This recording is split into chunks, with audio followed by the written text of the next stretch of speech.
summer's out, but can you listen on?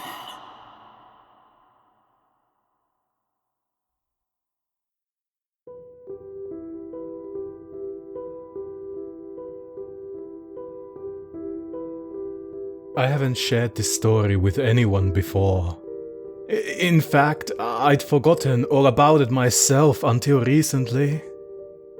I was helping my dad clean out the garage and saw our old tent stacked in the corner, and a whole lot of memories just came flooding back. Isn't it strange how that happens? How we can just make ourselves forget things? Kids are especially good at it. It makes me wonder what else might have happened in my past that I just can't remember, that I didn't understand, and so I just forgot. Anyway, here goes. My family wasn't big into camping. We lived in a house in the suburbs, near where my parents had grown up. My dad would grudgingly do basic yard maintenance, but it was obvious he didn't find much pleasure in nature. His world was one of books and quiet indoor comforts. Our holidays usually consisted of staying in small, simple cottages by the beach somewhere. So it was rather surprising when, one summer, my parents announced we were going camping. I think my sister and I were both excited. Our only previous experience of camping had been setting up our small tent in the backyard, sleeping outside until we got too bored or too cold. I think my parents had it in their minds that camping in the bush was an Australian rite of passage that every child had to experience. I can't remember where we went, but I remember that the drive there felt like it took forever. I mean, it must have been a few hours away at least. It must not have been a very popular campsite, because it was unusually quiet for summer, now that I think back on it. The campsite had barbecues and a small playground and was near a river. I remember walking along the river with my sister. We found a small waterfall and pool to splash around in. I can't remember our parents being with us, but we were young, maybe like 7 and 9 years old, so they must have been. I remember we made friends with a young boy, around our age, at the waterfall. He said he wasn't there on holiday, that he actually lived there all the time. I remember it being hot. We had cold showers at the campsite or swam in the river to cool down. I remember the flies and the mosquitoes, and I remember my father spraying bug spray enthusiastically until we were all practically choking on it. We had sausages for most of the meals. I mean, they were easy to cook on the barbecue. We had a small campfire, although it was just for novelty rather than light or cooking. My sister and I roasted marshmallows on it, because that was what they did with campfires in all the movies. In the evening, my mother would tell stories while we were all around the campfire. I could never decide whether she was making these stories up completely, or whether some of them were real. I remember one about a big cat-like animal, maybe a black panther, that had been sighted in the area, that was apparently still out there. I stared out into the bush and imagined it looking back at me. Another story was about a gang of children living in the bush, kids that had been lost, left behind, disappeared. It all started with one boy, whose family abandoned him while they were camping. The gang would kidnap new children from their families, who would never see them again. This one appealed to me. It reminded me of Peter Pan. I imagined they lived in an elaborate community of tree houses. At night, my parents shared a tent, and my sister and I were in another. We'd stay up even later, eating the lollies we'd brought with us, playing card games and giggling about who knows what. The first night, I could barely sleep. I was kept awake by unusual sounds. The wind, the rustling of the trees, the animals. At one point, I heard something moving around the tent. I thought I could hear whispering. I was paralyzed with fear. I tried to silence my breathing and lie as still as possible. I think I hid in my sleeping bag before eventually falling asleep. In the morning, we woke up to find things in our campsite had been disturbed. Our chairs were knocked over. The stack of logs we had for the fire were missing. My parents told us it must have been a wombat or something other curious nighttime animal. I mean, it seemed plausible enough. I remember that we spent a lot of time complaining on this holiday. Complaining that it was too hot, that we were bored, that we were hungry. I remember my sister got angry at me because I didn't want to play with her. I'd brought my Game Boy with me, which was much more entertaining than her. She kept wanting to go back to the river, to find the boy that we'd played with, to find more pools or waterfalls.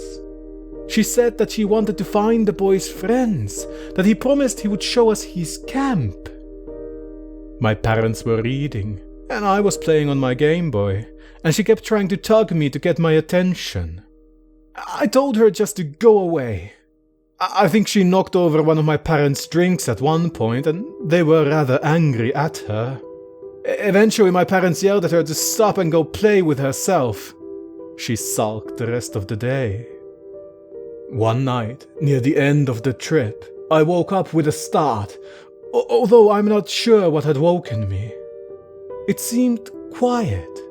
The tent was dark. I struggled to turn my torch on. I had always been afraid of the dark. In my room at home, I was afraid of turning on the light and seeing something in my room.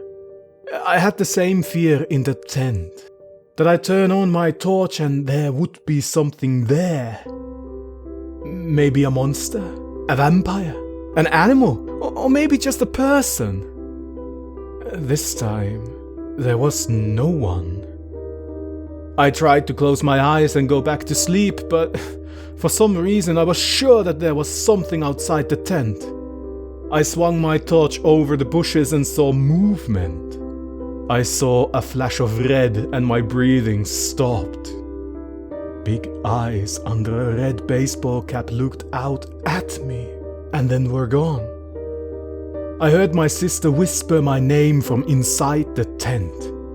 I'd woken her up. She seemed excited when I told her about it. She wanted to go out and find the kid. I knew I'd seen something, but I wrote it off as a kid staying in the campsite trying to play a trick on us. This seemed plausible enough, and I was tired, so I went back to sleep. I really thought my sister did too. I remember afterwards that I kept asking people why they'd taken her and not me. No one ever gave me an answer. Not my parents, not the search and rescue team, not the police. They kept telling me that she'd wandered off and gotten lost. It happened all the time in the Australian bush. It was an accident, a tragedy. It definitely wasn't my fault. No one could have prevented it. She couldn't possibly be still alive. Eventually, I started to believe them, and I forgot everything else. Is she still out there?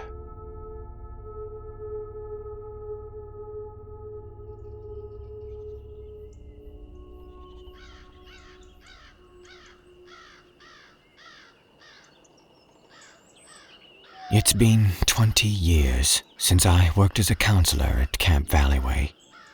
20 years that I've tried to forget what I saw, lying to myself and others about what I know happened. And for many of those years, I succeeded in fooling myself, pushing the dark thoughts to hidden places in my mind. But after reading the newspaper today, I can lie to myself no longer. Let me begin my story. I started work when I was 15, spending my summers away at Camp Valleyway. The camp was nestled in the foothills of the Appalachians, cupped in a valley between two mountains with a natural lake at the center, its waters stained murky with southern clay. I worked as a swim instructor, and each week a new set of campers traveled from across the state to experience the outdoors. I remember the exact day it happened. Tuesday, 5th week of the camp, the hottest day that summer, and just before the 4th of July. That week was known as Rich Week to the counselors, since many of the wealthier parents took off for the holiday and left their children behind. It came right after Orphan Week, which was when the Clarkstown Orphanage, largest in the state, traveled to camp free of charge because the camp was government-owned. Yearly, the local residents came by at the end of the week, and the children were often adopted. Just last week, a girl in my class had found a new home with some farmers a few miles out, and I remember seeing Ellie wave from the cab of a pickup truck as she started her new life in the country.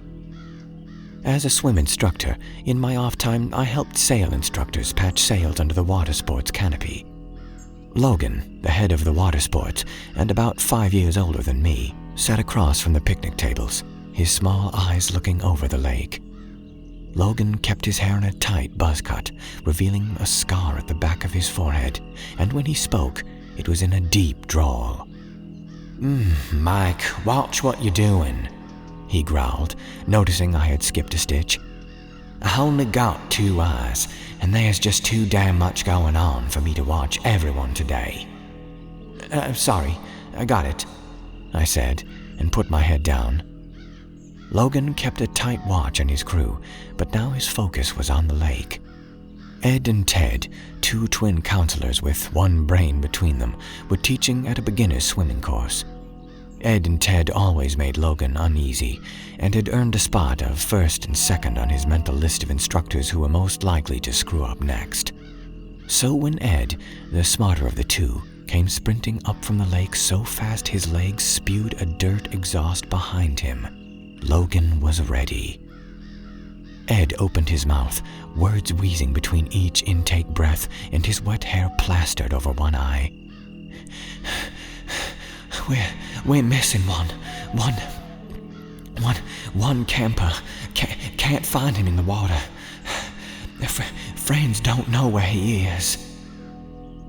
Without hesitation, Logan's whistle shrieked through the campground, startling the campers and counselors alike. Out of the water, all lifeguards to the dock," he shouted, his deep chest working like a bellow as adrenaline shot through me and we ran to the water. As a lifeguard, it was our responsibility to search for the body, so 15 of us lined up on one end of the swimming section. At Logan's call, we dove, myself in the deeper end at 15 feet, and spread out across the bottom.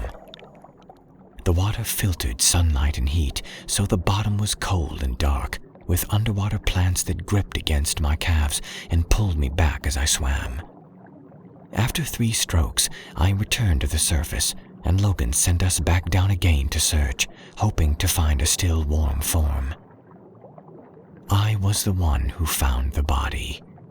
Its hand brushed against my face, a pale palm that was all too white. I saw the face next, too dark to recognize, but a girl's, with long hair that fanned around her like she was under static electricity. I gasped, involuntarily drawing water into my lungs. I gripped her torso and began swimming to the surface. She felt swollen, her arms too big, and her temperature a cold that I will never forget. Halfway to the surface, I felt her leg catch on something, and she began to slip out of my grip. I turned, watching her open eyes on mine as she descended. My lungs screamed, and I knew I needed to get air, or I would be joining her down below for much longer than I intended. I found her, I shouted, breaking the surface. Quick! I dove back down, my hands sweeping through the muddy bottom. I found nothing but muck and empty water, even as the other lifeguards joined. 5 minutes later, and Logan's whistle rang out again, calling us to the dock. "The camper has been found," he announced, "in a restroom by his site. Ed and Ted must have let him slip past them, and both of them will spend the night scrubbing the dock with your own toothbrushes." Logan paused, and I felt the lifeguard's gaze fall on me. "Y'all free to go now, except for Mike. I want a word." The others trudged away, looking back at us over their shoulders. Logan focused on me, spittle meshing with his words as he hissed, "I don't know what the hell that was about, Mike, but you could have cost us a life with your false call back there. And next time you try something like this, I'll take yours." "But I saw something," I insisted. "I don't believe in ghosts, Mike, and we scoured the water. Get out of my sight. You're on the waterfront." He left, and word spread around the camp about what had happened. I could tell many of them detested me, and none believed what I said had happened. So I quit next week and pushed the death from my mind, though it still found my dreams. That was 20 years ago, and today I hold the newspaper, the top article calling back my memories. Murders at Camp Valleyway. 19 skeletons had been discovered in the lake of Camp Valleyway, several aged over 30 years since the time of death, and none younger than 10. Due to state-sponsored renovations, the lake was drained, revealing a collection of bones at the deepest region. Several femurs were found attached to the anchors with rope, and after much investigation, the state police discovered the source of the bodies. 10 years ago, before Clarkstown Orphanage was shut down for embezzling state funds, each summer the orphans spent a week at the camp. 19 were thought to be adopted by locals in the nearby proximity to the camp, but after reviewing the records, police had discovered these adoptions were never documented. All 19 kids were drowned and disposed of in the lake, at an area too deep for the campers to normally enter, except for that one that drifted near the swimming area due to the insecure rope. It is believed that the orphanage collected funds appropriated for these children long after their death. Police encourage anyone with information on the matter to step forward.